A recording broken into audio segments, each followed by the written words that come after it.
Welcome to another edition of Feeding Our Faith, the May edition of Feeding Our Faith, in which we are actually going to be making a breakfast casserole.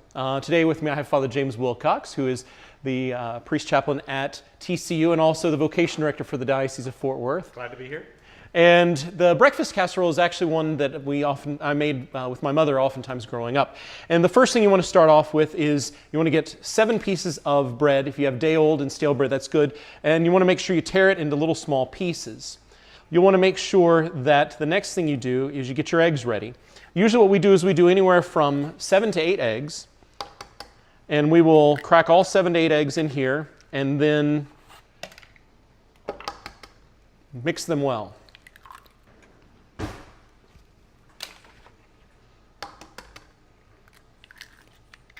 You want to make sure that you mix them well. And while we're doing this, actually, I may get Father James Wilcox to spray some non-stick cooking spray into the pan there. Get it well mixed. The next thing you'll want to add are some green chilies. You can either use hot or mild. You'll mix in about a cup of milk.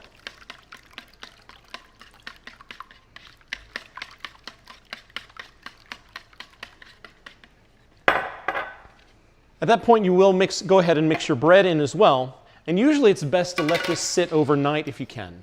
Oftentimes we'll put it in the fridge and let it sit there overnight for the bread to go ahead and soak up the egg and chili mixture. But if you don't have overnight, you can let it set for just anywhere from 20 to 30 minutes, and that works fine too. After it's set, you will go ahead and mix in your cheese, which we are using grated Monterey Jack cheese, and also about a pound of already cooked breakfast sausage that you've also drained well. Sometimes it'll produce a lot of grease, and you want to make sure that you get rid of the grease and just have the sausage going in. You mix this well.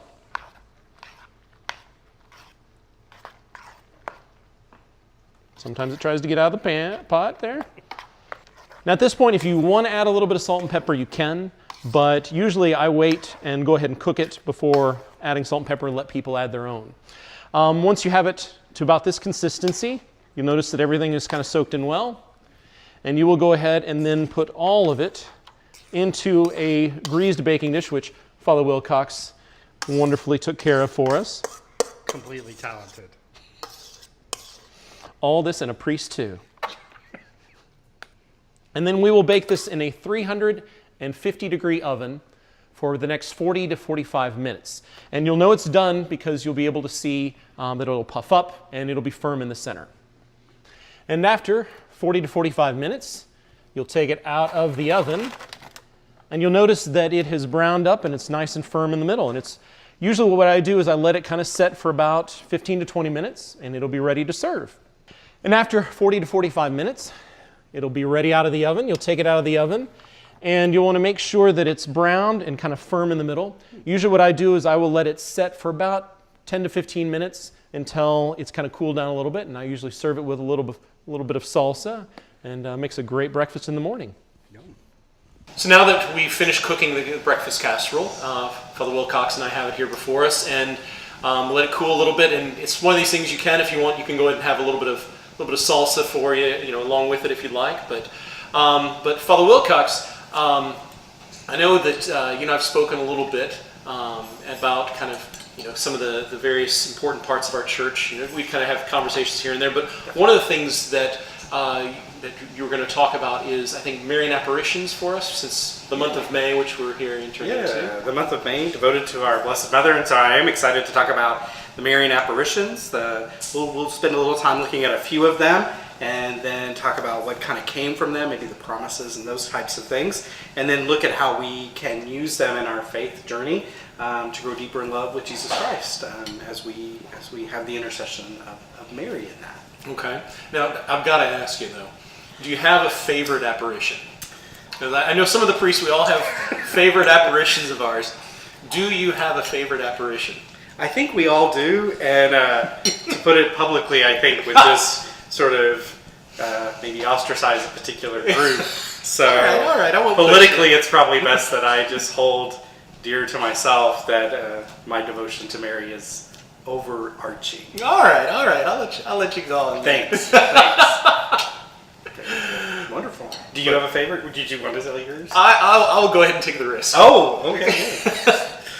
I've always been partial to Our Lady of Lourdes. Yeah. A lot of that is because just growing up, it was something which Lourdes water was something which not only did my grandmother and my mom have great, devotions to Our Lady of Lourdes, but it was one of these things to where my mom is still to this day a firm believer in Lourdes water. Mm-hmm. And last time I was in Lourdes, I have never carried back so much water in my life. I was throwing away T-shirts and other stuff to make more space for Lourdes water. But the Marian apparitions have always been a big part of my growing up too. And were they kind of a part of your own kind of faith formation and growing up? Or Definitely. I think mostly just the relationship with Mary more intently in that way.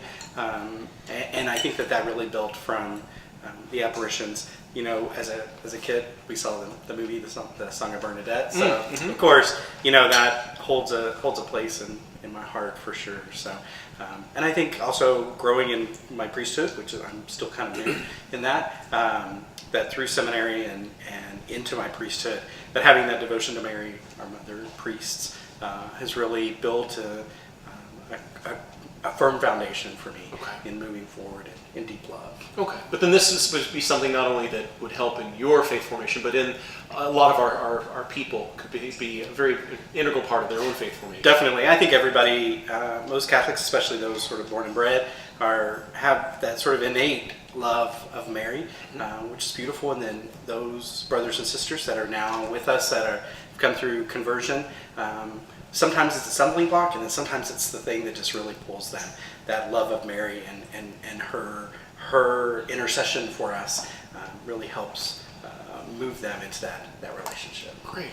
Well, thanks, Father Wilcox. Hey, thanks for having me. Well, we're going to try the dish here in a second, and Father Wilcox will be with us. Hope you'll come next week, and this will be the last of our series of Feeding Our Faith for this year. So we hope that you'll be able to come to the potluck and hear a little bit more from Father Wilcox about Marian apparitions and how they are really an important and integral part of our faith. So let's eat. Yeah.